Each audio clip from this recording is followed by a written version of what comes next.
Hello everyone, welcome to What's Happening in Brazil.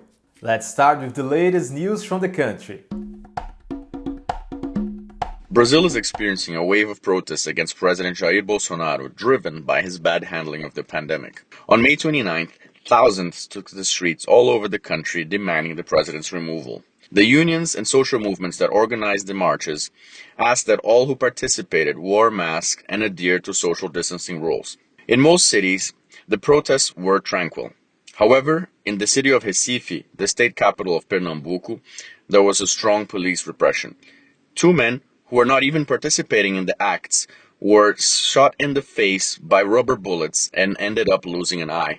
On the night of June 2nd, while the president was making an announcement on national TV, there were new protests. This time, people banged pots on their windows and shouted war cries against the president. New protests are scheduled to happen on June 19th. A report released by the Pastoral Land Commission on the 31st of May reveals that rural conflicts have reached a record high since tracking began in 1985. There were 2,054 cases of land disputes, land invasions, and conflicts linked to access to water, signifying a rise of 8% in relation to 2019. It is estimated that 1 million people are involved in these disputes. 77% of the conflicts are concentrated in the region of the Amazon, which is suffering from deforestation, the advancement of agribusiness, and illegal mining. The data shows there are cases in which the government itself is the aggressor. The main targets are indigenous peoples, quilombola communities, which are farming communes founded by former slaves, and extractivist communities. Statements given to the Parliamentary Commission on the Pandemic revealed the existence of a parallel advisory council that has influenced the government's decisions regarding the health crisis. The Parliamentary Commission on the Pandemic has revealed that the Bolsonaro administration's disastrous policies were coordinated by a group of informal advisors that have been in cahoots with the government since the beginning of the health crisis. Known as the Parallel Cabinet, the group is supposedly comprised of physicians, entrepreneurs, and people close to the president, who work to spread the government's negationist arguments and practices, such as herd immunity and the use of medications with no proven efficacy against the coronavirus.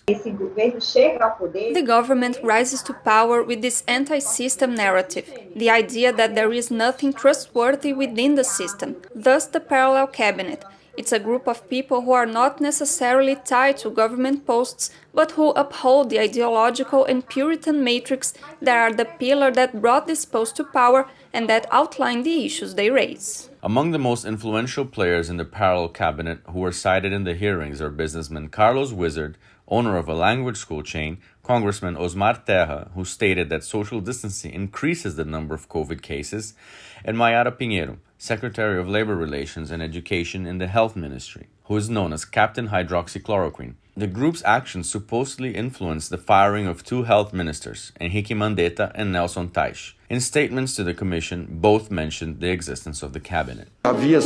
For example, there was an unstamped presidential decree on the table suggesting that the label on chloroquine packages be changed by Anvisa, Brazil's Product and Services Regulatory Agency, to state that the medication's use was recommended for the treatment of the coronavirus. For infectologist Raquel Stucci, if the health ministry's policies hadn't been guided by this group, today the scenario could be vastly different.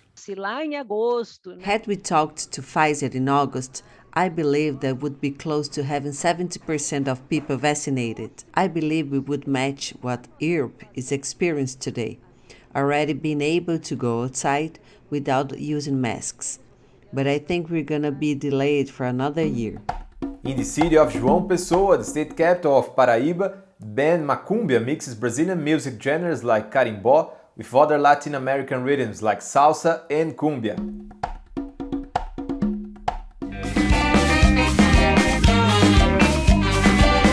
A musical exchange between various Latin American traditions. This is the essence of the band Macumbia. With 8 members, it began with a vocalist from Venezuela and today has musicians from Brazil and Argentina, as well as one from the United States. It really became one of the band's strong points. People started liking this dual citizenship thing. At one point to speak Spanish, at one point to speak Portuguese.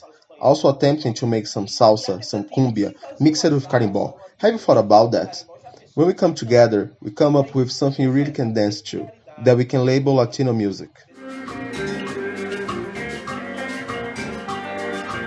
The Latino integration of the Macumbia band goes against the Brazilian cultural isolation in relation to its Spanish-speaking neighbors. The different languages play a fundamental role, but the explanation behind the symbolic barrier goes beyond that. Brazil sees itself as a continental country, a country of the future, so this whole mythology surrounding its nationality blocks out these contexts that are so important, so rich. Between the 60s and 70s, some Brazilian musical movements challenged this isolation driven by the Cuban Revolution and the common struggle against dictatorships.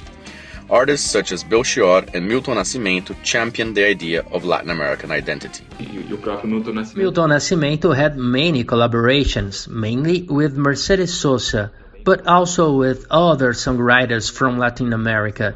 He's a key figure in this exchange. The political context that strengthened the union between Brazil and Hispanic America was drained with the ascension of neoliberalism and the United States' cultural dominance starting in the 90s. Currently, the internet may be a medium through which these bridges might be retaken and strengthened.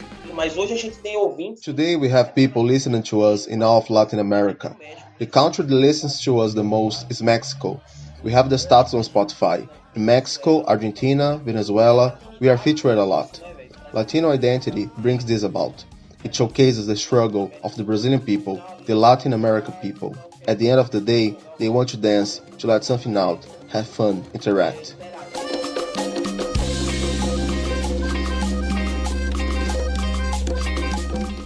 And now it's time for Brazilianism.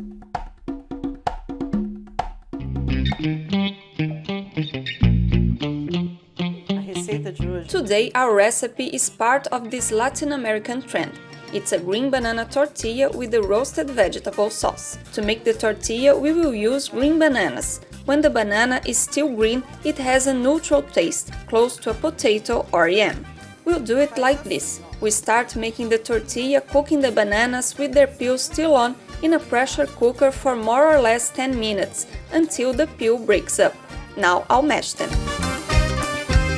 Now I'll add salt and knead the dough till it's smooth. Have a look at how the dough should be. It's very homogeneous. Then I make little balls, which will later become the tortillas. The secret to making sure the tortilla comes out very thin and doesn't stick to the cutting board is using a plastic bag.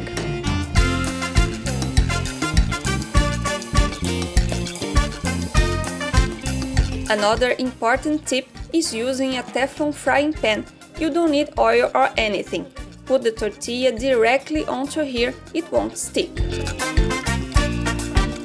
To make the sauce, I'll lightly roast each of the ingredients. I'm gonna put everything in this thick frying pan to lightly roast them, which will add flavor to my recipe. I will also be adding unpeeled garlic cloves. They'll end up soft and sweet. I will roughly chop the ingredients, then put them in the blender. I put the mixture into a bowl and add diced purple onions and thinly sliced cilantro stems. I season it with lemon juice and shavings, salt and olive oil. It is ready. Then all you do is serve the tortilla with a piece of avocado, the sauce and the cilantro leaf.